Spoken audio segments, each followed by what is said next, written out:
And I think when it comes to religion, it works the same way. We are, yes, there are certain things that need to be done. And if not, that doesn't mean that you're not a part of the religion. But what's happened to us in many, many ways, or a lot of people that come to my office, is that if I don't wear this, then I'm not a part of that. And I think that's something that we process a lot in the room and say, okay, yeah, that's what you've been told. But it doesn't mean that you can't practice your way. It doesn't mean that because this is not the thing that you're doing, that everything else gets thrown away and we're going to burn, we're going to get rid of. We want to burn the negativity, but we don't want to burn the connection. And that's what we work on, and that's what we talk about. And I think that's one of the messages I want to make sure that your listeners are hearing, that when it comes to the thing that you're trying to connect to, yes, there may have been this connection that was burnt, or you have been severed from, whether it's from your own doing or from the community or family. But that doesn't take away from everything else that's there. But for a lot of us that have been through things, it's so hard to hear that because our identity is attached to, in this case, the way we dress. So if I'm not going to dress this way, I'm not going to feel a part of. So we have to work on, how do we create the feeling of connection? What else can we work on? Are there other things that we can do to create connection so that I can feel connected? And if it's not going to be the dress, okay, so what else can I do? How else can I be a part of? If a person is going to do most of the other rituals, can they still feel connected? I would say for the most part, and what I've seen in my office, yes, we can still feel connected. Is it hard? Yes. Is it something that we've done before? Maybe not. Has it been decades since I've tried? Yes. But if it's something you want to give over the next generation, let's figure out how to connect. And let's figure out, maybe I can't go back to that house of worship, but maybe I can go somewhere else that would fit towards being able to accept me for who I am without being defined to saying, I'm throwing this all off and I want to be connected because I want to be connected, but I don't want to do anything apart of it. We're all connected in our own way. Question is how much? And if we want to pass it on to the next generation, we have to feel connected ourselves. And that's really, really important, because how are we going to be able to go ahead and give over to the next generation connection towards something if we don't feel connected?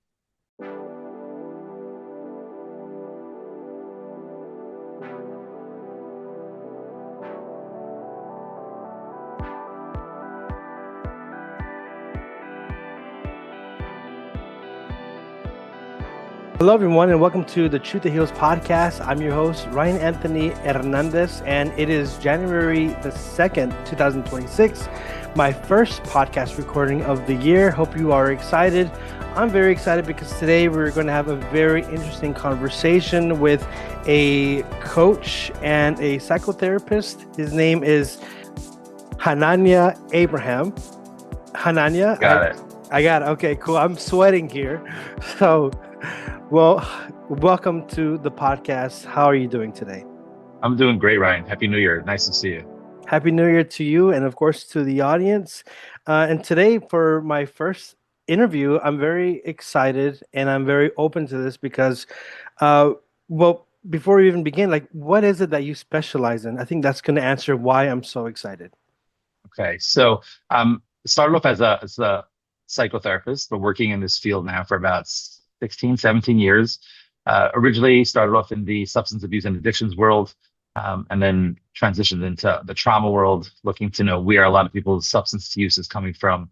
And what I found in the world of trauma, which I've been in, and I'm still currently working in, there are a lot of people that have a disconnect when it comes to things from the past. And one of the things that have really come onto my plate in my office, both as a therapist and as a coach, has been their disconnect from their traditions and beliefs that they've had, that they grew up with, and wanting people to reconnect when it comes to their own spirituality, their own religion, and sometimes having an issue themselves and therefore not having any connection, not going to church, temple, synagogue, and not having any practice when it comes to their religion because of what they've been through, unfortunately. And then you have another group of people that are wanting to give over things to the next generation, but yet at the same time not being able to do so because of what they've been through, which could be from coming from a traumatic background. And we talk about that a lot, where the things that you've been through doesn't have to be something that you have to pass on. And we'll work specifically on the spirituality of your choice, so to speak, in order to get to a place where you feel more comfortable yourself so that you can pass it on to someone else. And the slogan, the way I like talking about it is what I would call, practice your way.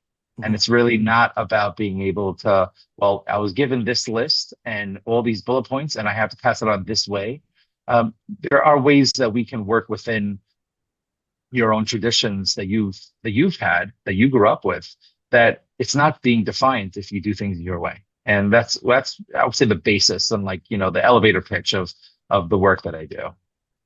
Well, I'm hearing spirituality, religious practices, and also because of another thing, trauma, it can really put a person in a box. And it sounds like you're really helping a person to unravel and figure out what works for them.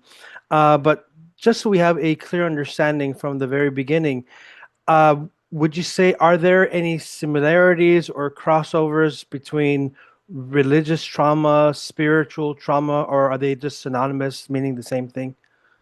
So, okay, so I do think it's important for us to define, first of all, the way what I view as trauma, and maybe we'll sort of take it from there. So, from the world that I was trained in, and I guess, and I've really been like practicing in, I look at it as trauma could be Uh, anything that is less than nurturing. Now, that doesn't mean that every bad thing that happens to us turns into our trauma, mm, but you can have people, and I don't know if you talked about this before, but there's one of the most famous books when it comes to the trauma world yeah. So Bessel van der Kolk wrote a book called Body Keeps a Score. mm, When it comes to dealing with trauma, and he's someone that's been doing this for, I guess I would say, quite a few decades. As you know, I think he's been doing this for about 6 decades at this point. I've got a chance to speak to him a few times. Unfortunately, just from things that have been said recently, he could be considered someone that's more controversial. But I'll leave the listener to sort of look into that. I still think he's someone that we can learn a lot from. And one of the things that he talks about in his book is you can have a set of twins that have been through the same traumatic episode or event, and one of them, their brain lights up like a Christmas tree, and they have a ton of traumas that they have to work through, and you have another one that has no issues at all. And the reason that is because every single human being treats things differently. So when I say, trauma could be something that is really, really personal about what happens to you. And it could be something that is traumatic, but it's not necessarily something that has to have an effect, an everlasting effect. It has to be worked on in a process and going to therapy, or processing yourself for a very long time. And I think it's so, so personal when it comes to it. Obviously, for the sake of our conversation here, we're going to go very general. Obviously, there are specific examples and stuff, but I think it's something that when we talk about trauma, I think it's something that it's so personal for what a person has been through, that each to their own. And it's important for everyone to know that and your listeners to know that you have been through things, and some of those things we've put away very nicely, and we've been able to store in the file cabinet and say, okay, we're good. And some of them are not fitting into the drawer properly, and therefore, as we put them away, the drawer gets stuck. And it's when the drawer gets stuck, we have to open it up, take out the file, and start processing. Okay, what's here? What's happening here that we have to work on? And even when we talk about that, just to break that down a little bit more, we've done such a good job of protecting ourselves and putting ourselves in a place of knowing how to work with things, and how to move past things, and how to survive through things, whether it's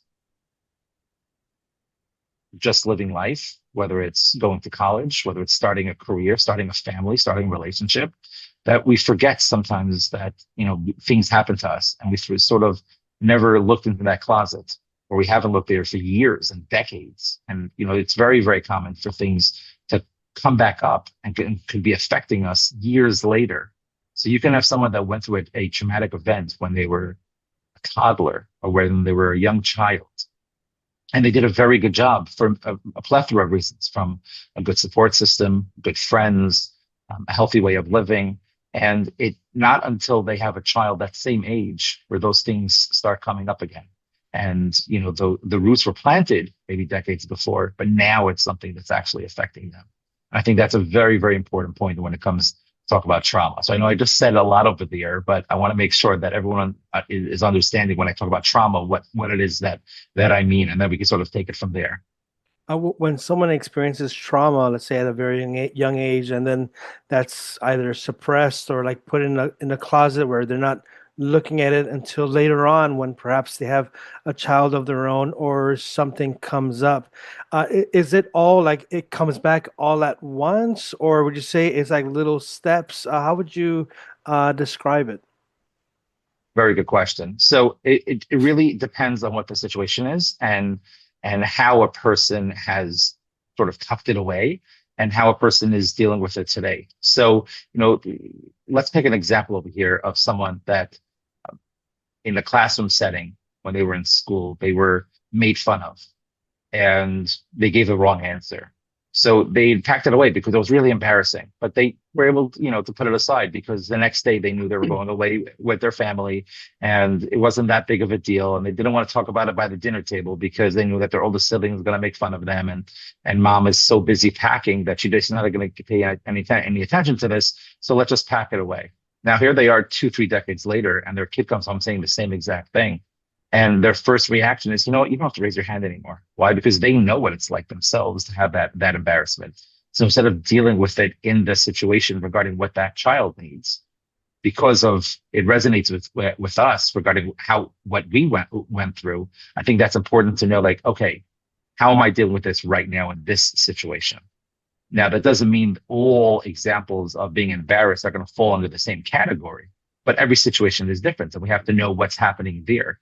So to answer your question, it's really tough to say how it's going to come out. Sometimes the faucet is going to be a little bit leaky. Sometimes it's going to come out a little steady, and sometimes it's just going to blow the whole cap off, and it's just going to flood the room. And it really depends on what our situation is, on different ways of like working with that.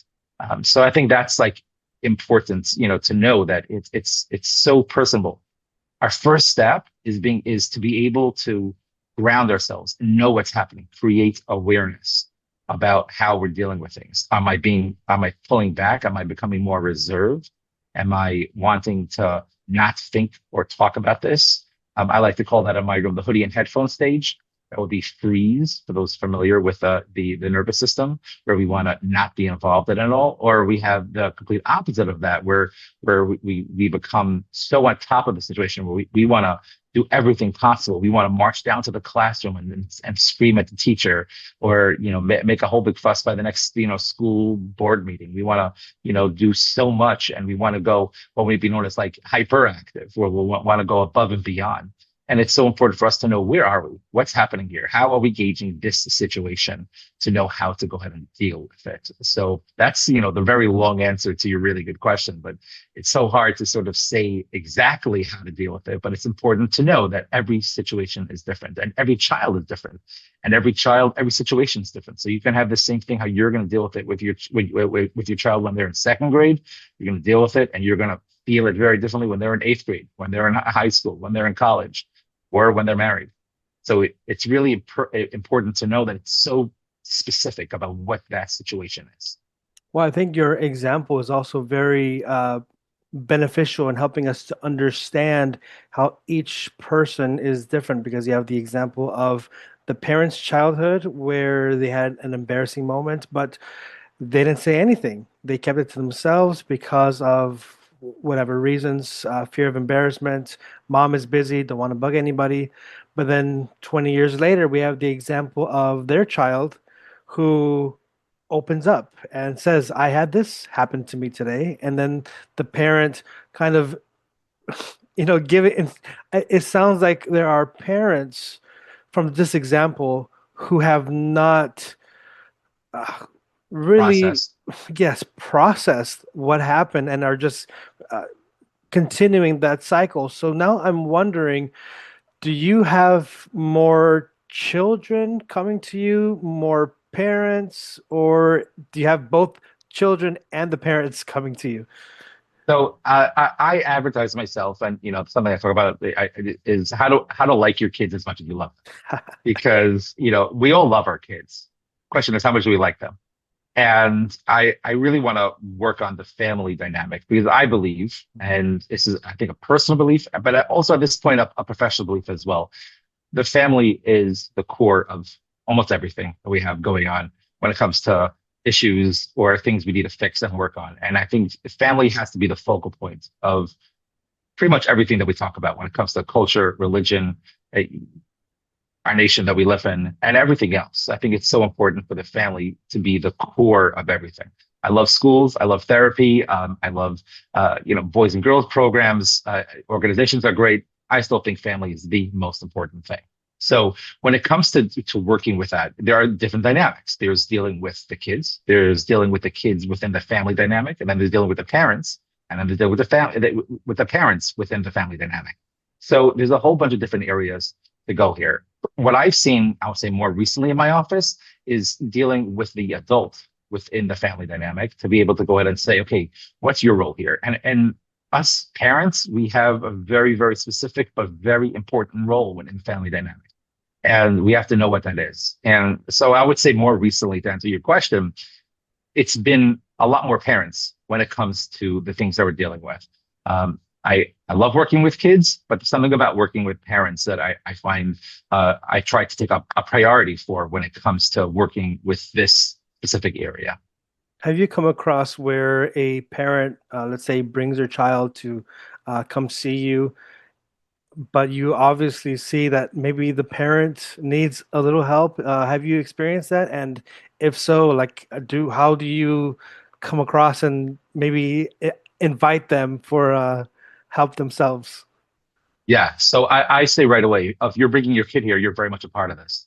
And I say this to all of you listeners that therapy or coaching is not a babysitting service. And you have to be involved. And I would say also the other way around, sometimes you'll have therapists that will say, okay, well, all right, I'll see you come back in an hour to pick up your kid, and then I'll see him next week. No, there's a lot of in between because a few things here I want to say. So in therapy, parents take center stage, and it's your child. Yes, you're going to a professional to go ahead and get help, but you're very involved. You should know what's happening. Not that you have to have a recorder in there. You shouldn't.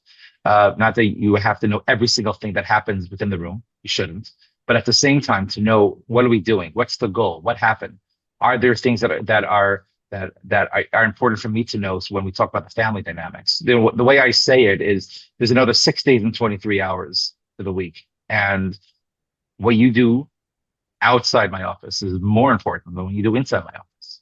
And I want to make sure that that's happening. And my goal is for you not to be here. And I hope most therapists have the same type of goal. As awesome as therapy is, I think it's really important for people not to be in therapy. And I think I talked about this with my colleagues, and I probably alienated a few along the way when I talk about it this way. But I think it's important to know that really the family is most important, and the child is important to be able to know how to do things outside of the therapy room. So yes, the therapy room is very important, but it should be a stepping stone to what's happening within the family, within the core family dynamics. So parents should be involved always, and to know what's happening. At the same time, there's a balance, because a lot of times kids don't want to say certain things in the therapy room, or at least if they know that the parents are going to be hearing every single little thing. It could be as simple as, yeah, I saw something inappropriate, and your parents scared. The child is scared about what the parent might say, so they tell the therapist because they feel comfortable. They have a nice rapport with them. They feel trust. So if the parent is going to know everything that's happening, well, the child is not going to share anything in the room. So there's a balance of how that works. And I think a child should know, hey, you parents are going to know overall what's happening, but specific details, whether it's, you took so much a snack, or you figured out how to be on the computer for an extra 15 minutes without your parents knowing about it, or you saw something inappropriate. They're not going to know about that specifically. But at the same time, let's talk about it and work with it. Now, as a therapist, we can talk about that separately regarding how do you go ahead and deal with that, give things over to the parents without losing the trust and rapport that you have with the kid. But that's a separate conversation, because there are certain things, obviously, that are important for a parent to know. But for the sake of our conversation here, I think there is a place for the therapist to also have a safe place. And it's essential to have that when a child's able to go ahead and share certain things. Now, when we're dealing with traumatic events, you have I guess you could say the screws need to be tightened a little bit more, because when we're dealing with, let's say, abuse, whether it be physical or sexual, or I guess what I would call online abuse now as well, cyberbullying as it's known. there is a very important part that parents do have to be aware of.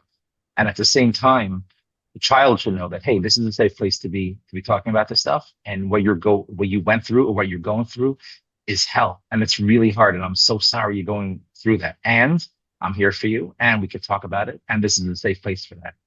And the job of the therapist, I believe, especially if it's coming from a healthy place, could also bringing in the parents and say, and mommy and daddy, they're also really good to talk to.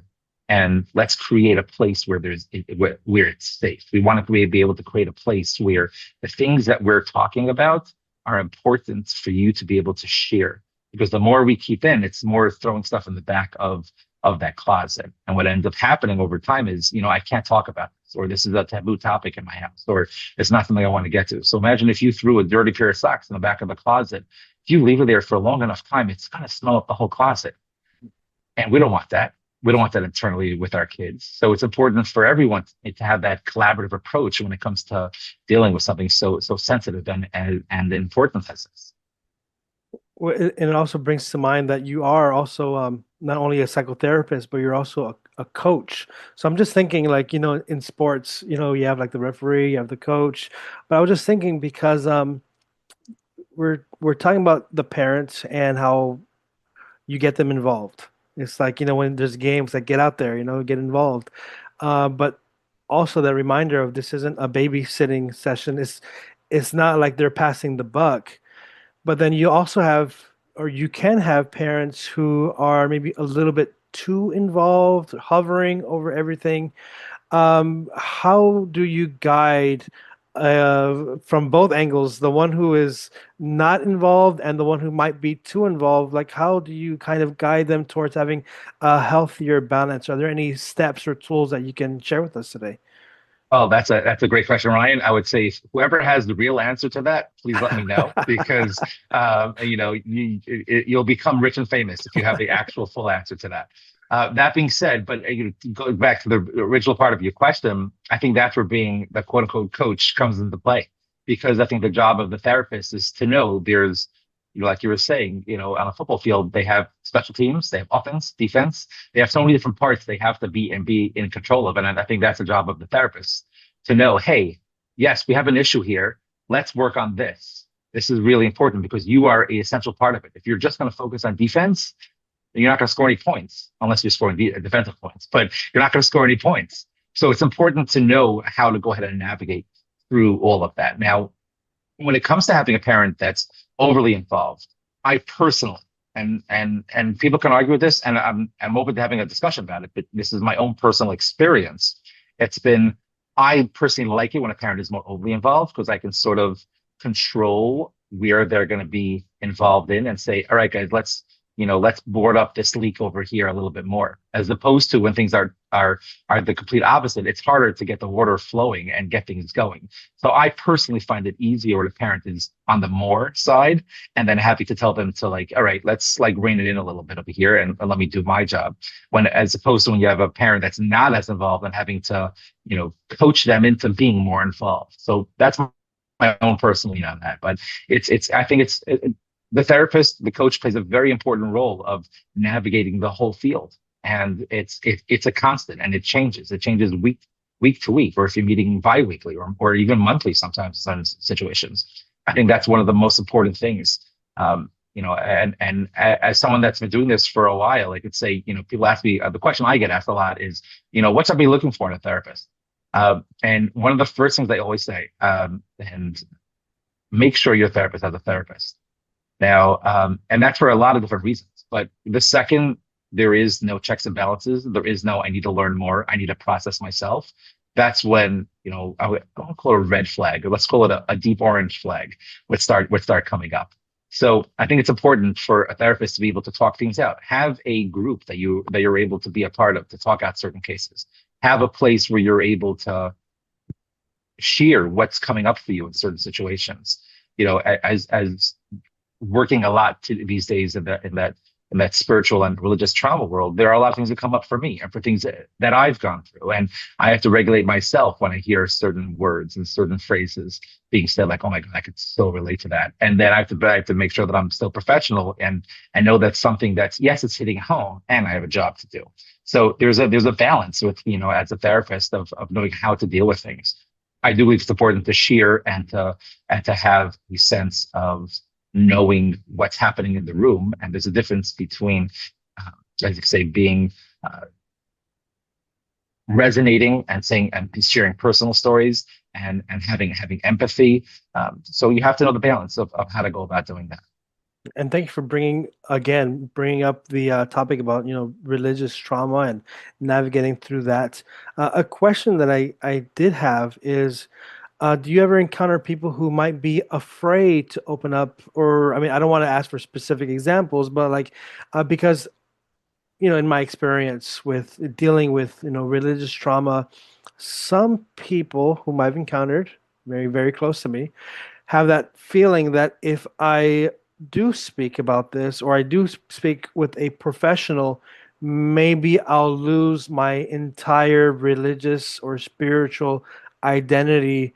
And I'm afraid of that, or maybe something else. Do you ever come across these types of personalities? All the time. Yeah, I'm just, a few cases just running through my head as you're talking over here. But let's back up over here and let's talk about two things first. First of all, the concept of talking and specifically about this topic, it being taboo. And I think one of the jobs that I have is being able to bring down that level of negativity or dissonance or overall being scared to talk about these topics. And it's my job to create an environment where it's okay to talk about this. And even, yes, we're talking about, religious and spiritual trauma. And I want to talk about the differences between the two in a second. But when it comes to abuse, when it comes to different topics in general, it's like, oh, I can't talk about this, or this is not something that I want to deal with. Well, when we're scared to sort of talk about something, you also know that you've hit a nerve that needs to be dealt with. It's sort of like having that, spot on your neck that is really, really tight. And the only way it's actually gonna loosen up that knot is by actually putting your fingers into there or getting a massage in that spot. And then over time, it sort of releases some of that tension. And that's the way it works on specific topics. So, and I think that's the job of a therapist, to be able to create a room where those topics can be talked about. Now, that being said, I think it's also important, before we get more into this topic, to talk about the differences between spirituality and what religion is. And this is my own way of looking at it.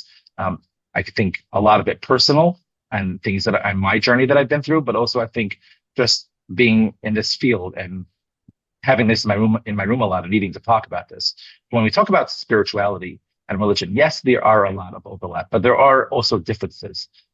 When we talk about religion, it's something that's a lot more organized and structured, and it's based on specific passed down beliefs. And it has very, very specific rules and rituals and traditions that come within that religion. Obviously, there's a lot more to that, but I'm just giving like a one sentence for what religion is, right? And then when we talk about spirituality, it's something that's a little bit more flexible. It's not as ritual based, and it's something that is more regarding meaning, purpose, connection, whether it's to ourselves, whether it's to others, whether it's to a higher power, nature even. And it's something that you can have without actually being a part of any religion. So a person can have that feeling of personal values or connected to nature or feeling connected to nature, mindfulness, meditation. Those are more in the spirituality base. Now, that doesn't mean religions don't have those things, but there is a lot of overlap when it comes to those. But there could be. I personally have found in my office, I need to get more information myself on the spiritual trauma of things. But I'll say for the most part, I deal with more, and I've seen in my office more of the religious trauma when it comes to specific places of worship that people might have had issues with, of being part of certain communities, whether it's Christianity, Judaism, Buddhism, Islam, different areas that have a very, very specific way of doing things and their traditional beliefs and the structured belief. And I think there's a lot of times when you have something that this is the way we do it. And if we're not doing it this way, that means I'm not doing it at all. And I think that happens a lot in a lot of different religious places. And this is not in any way, I want this very, very clear. And I hope no one ever makes a clip on this. You're taking my words out of context here. This and the conversation we talk about religious trauma is not a knock on religion. I think religion is vital. Religion is important for the sake of this world and for the sake of us having the best place possible. And it also has to work for you. Now, that doesn't mean that it's going to be easy going, because I think there's a lot of work that a person has to put in to actually have religious beliefs and have it working for them. But at the same time, if we were forced to have a square peg for who we were, and we were forced to put it into a round hole, it's not going to work so well. And over time, we'll just say, you know what, fuck this, I'm out. I'm not doing this anymore. So now here we are, where we grew up with this community, a beautiful community, and some awesome traditions. But over time, where that square peg just didn't fit. So we just said, you know what, I don't need this anymore. I'm out. And now, years later, when we're a parent, we're like, oh wait, I forgot about certain things. I haven't gone to mass on Sunday in years. But at the same time, like I see my kids, what they're doing on Sundays, they're waking up at who knows what time, and they're just on their tablets, and there's no meaning in what it is that they're doing in life. I want to do that, but how can I get to do that if I don't do that myself? So that's where coming to my office will come into play.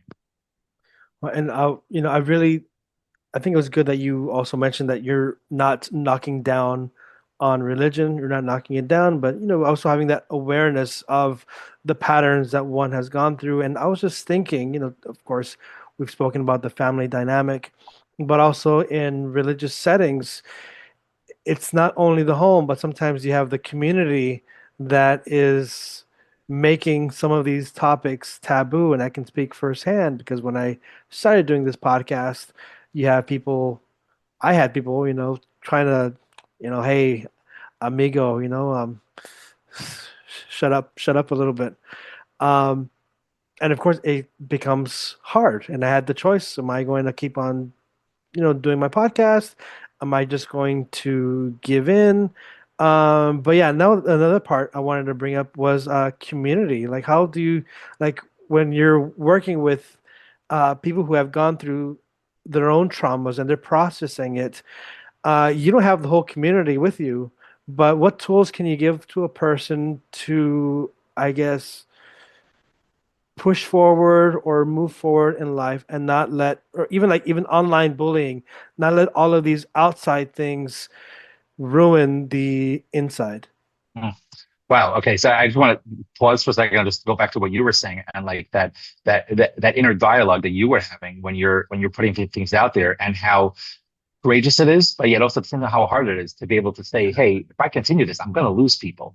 But at the same time, I also want to be around people. Like you mentioned, community. You mentioned, probably one of the most important things that we have. Yes, the family dynamic is essential, but so is community, and being a part of something. As human beings, we are attracted to others. We need others to survive. I heard it recently from a mentor of mine. We were saying there are a lot of times when we go into a place of I don't need others, when we go into a place of going into our shell, that's a form of coping from something. And when you notice yourself doing that and saying, I don't need anyone, something's going on. And it's important to go back inside to see why is that? Why is it that I don't want to be with or around others? So I just want to point that out in that sense. But at the same time, like you're 100% correct that we want to be with and around others.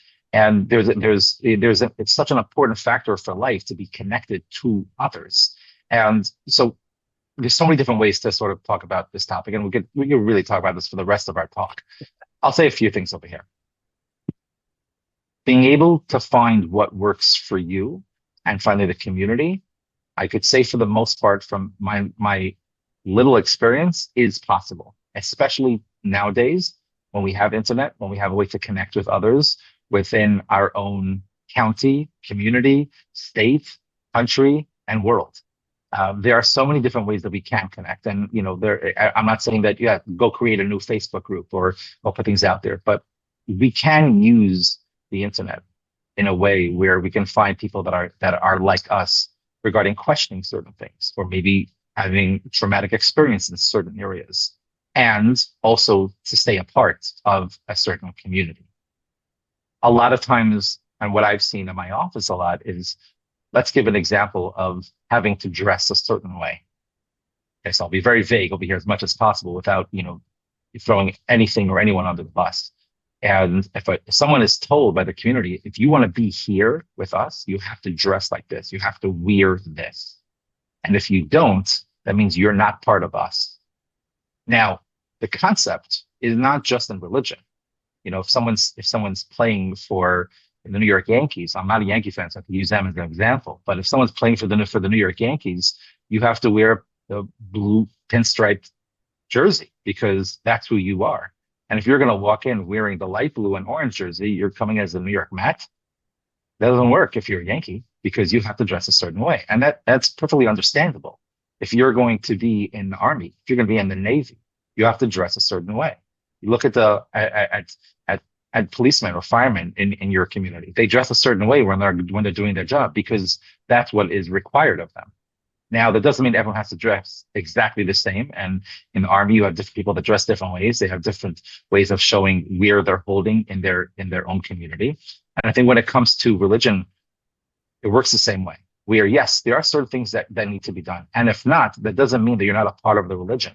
But what's happened to us in many, many ways, or a lot of people that come to my office, is that if I don't wear this, then I'm not a part of that. And I think that's something that we process a lot in the room and say, okay, yeah, that's what you've been told. But it doesn't mean that you can't practice your way. It doesn't mean that because this is not the thing that you're doing, that everything else gets thrown away and we're going to burn, we're going to get rid of. We want to burn the negativity, but we don't want to burn the connection.